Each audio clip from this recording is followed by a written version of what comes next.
আল্লাহ পাক প্রথমে ছেলেদেরকে বললেন, শোনো, সূরা নূর 33 নম্বর আয়াত। আল্লাহ পাক ছেলেদেরকে বললেন, তোমরা তোমাদের চোখ নিচু রাখো, এটা আমাদের দায়িত্ব। প্রত্যেকটা ছেলের দায়িত্ব বেগানা মেয়েকে দেখলে চোখটা কি করবে? নিচু। তাহলে আপনি সিডিউসড হবেন, এক কথা। 2 নাম্বার, আল্লাহ পাক আমাদেরকে বললেন, তোমরা তোমাদের লজ্জাস্থানকে হেফাজত করো। কাদেরকে? আমাদেরকে, মানে ছেলেদেরকে। প্রথমে আল্লাহ পাক ছেলেদেরকে বললেন, চোখ নিচু করে রাখো, লজ্জাস্থানে হেফাজত করো। ঠিক আছে?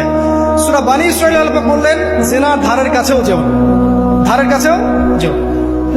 আল্লাহ পাক আরো বললেন, যদি কেউ জিনা করে ফেলে, সূরা নূরে, তাহলে তাকে 100টা বেত্রাঘাত করতে হবে। কয়টা? 100টা, এবং 1 বছরের জন্য তাকে বহিষ্কার করতে হবে। আল্লাহ পাক শাস্তিও দিলেন, শুধু তাত্ত্বিক বিধান দেন নাই, শাস্তিও দিয়েছেন। কারণ শুধু তাত্ত্বিক বিধান দিয়ে হবে?